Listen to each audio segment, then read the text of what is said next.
Hello, my name is Anjani, and I want to talk about a way that you can use the information from astrology in your actual life. So we're currently in Mercury Retrograde. The number one thing during Mercury Retrograde is to not make any big decisions that will affect the rest of your life.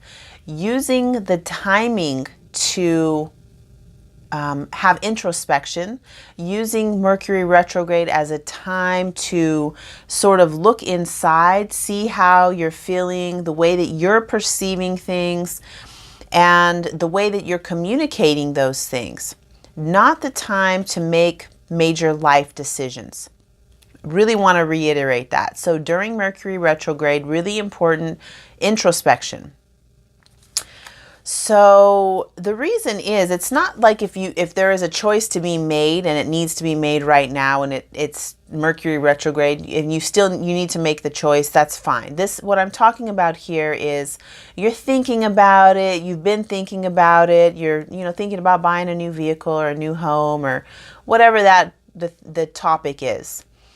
This is a time to really reflect. See how it feels. Notice what's happening in the environment around that particular topic, but you don't need to make the decision right now. The other thing I want to mention is that Venus has just started a new cycle in the sign of Virgo. So for the next 18 months or so, Venus will be moving in and out of signs, doing her beautiful movement that she has in the sky. The overtone is Virgo. Virgo wants to be relational. It wants to have intimacy with itself and with other people. This upcoming year, I'm in a Venus return. So if you are any age that is a multiple of 8, Venus returns every 8 years.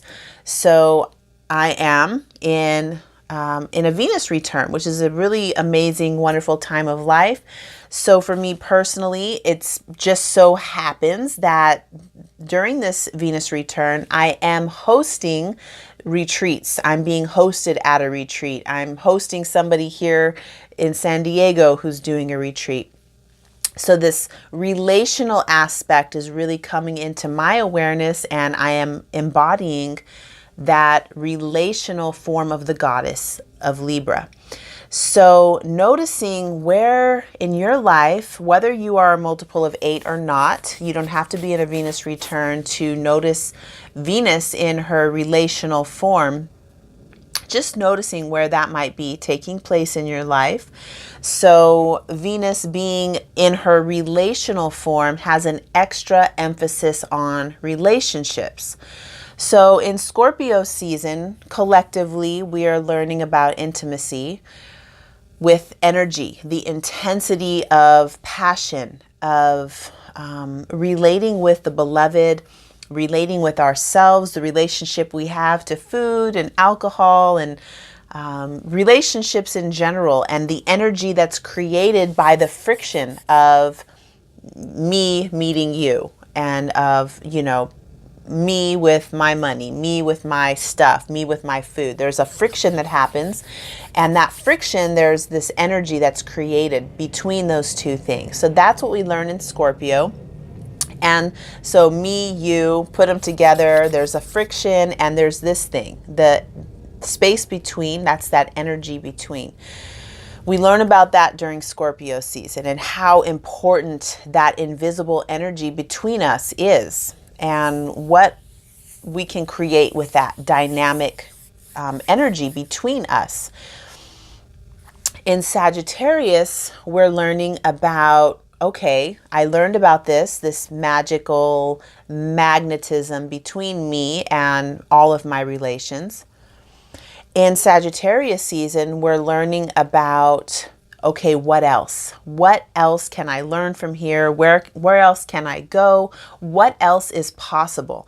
Sagittarius season would be the time, if you do New Year's resolution, Sagittarius season would be the time to do that, because this is where we are at our greatest capacity for evolution and expansion.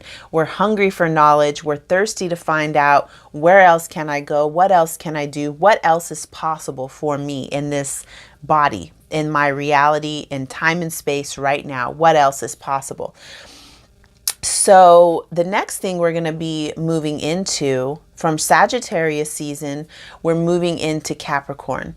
Capricorn wants to lay foundation. It wants to ground what has happened through the whole wheel of the year, from Beltane, that time where we, maximum fertility, all the way through up to now, which is moving into Capricorn season. It wants to make a foundation, make something sustainable.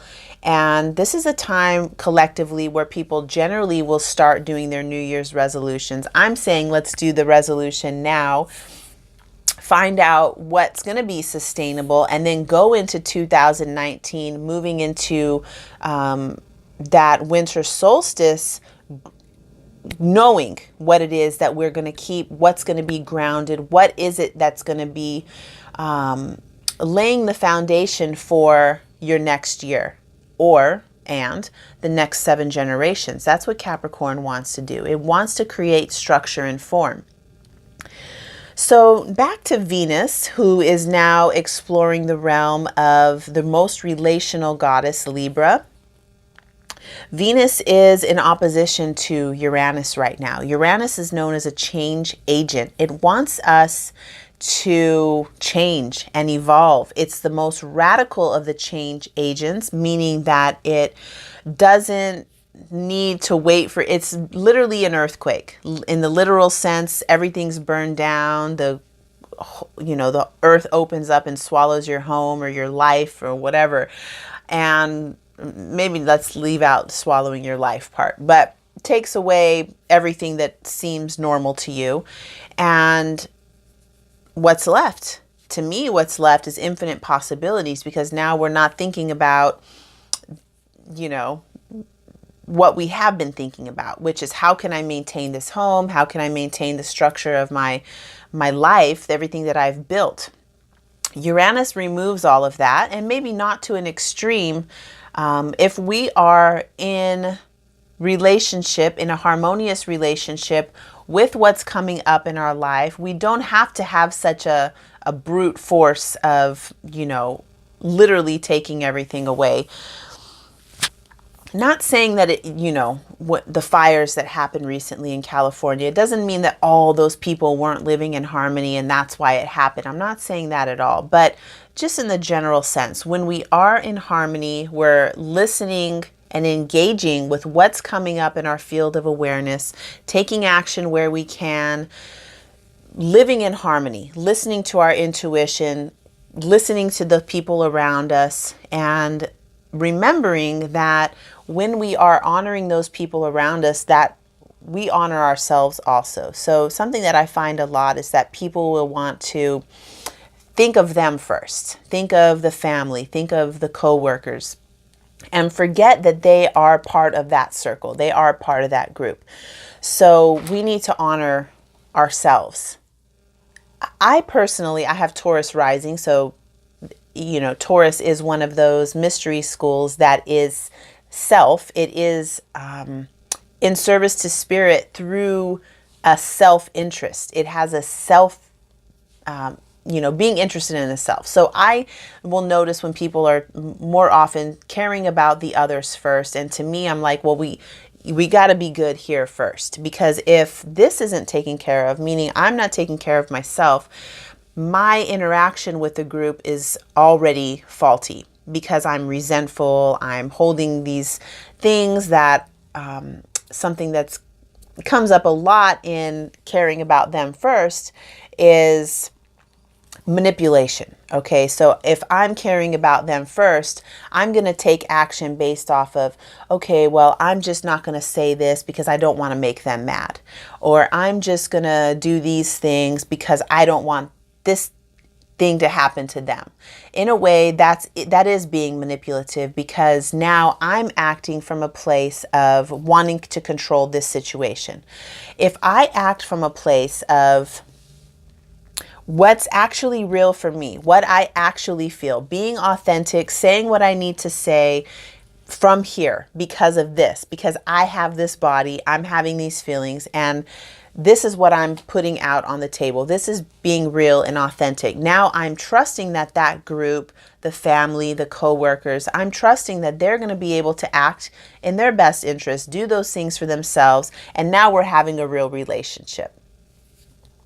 There is no manipulation going on. I don't have to not say that thing because I don't want them to have that experience. See, when you're doing that, although it seems like I'm being selfless because I'm holding in my feeling so they'll feel better, that is a manipulation. Now when I'm able to just express authentically what's coming through me and allowing them also to have their authentic experience, letting them express authentically what comes through them, so you can say whatever you want. The group, the family, whatever, they can say whatever they want. I don't need them to act a certain way to please me. I also don't need to act a certain way to please them. So this is what I consider having a real relationship. This is when we're being authentic and I'm allowing myself freedom, love, joy, my fullest expression of intimacy.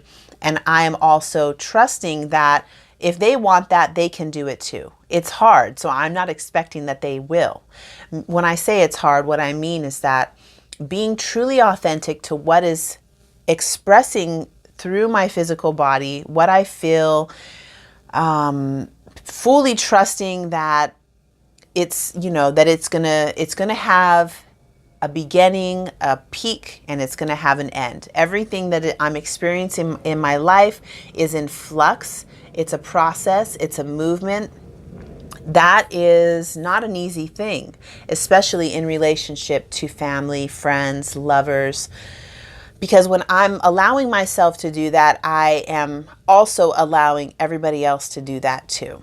So I don't expect you to act a certain way to make me feel good. I don't expect you to do anything other than what's happening with you. How can we both do this together?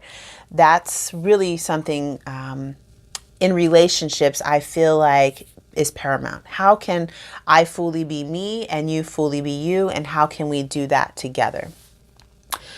So there we are, just a brief journey through the wheel of the year, creating intimacy with each other, with our lives.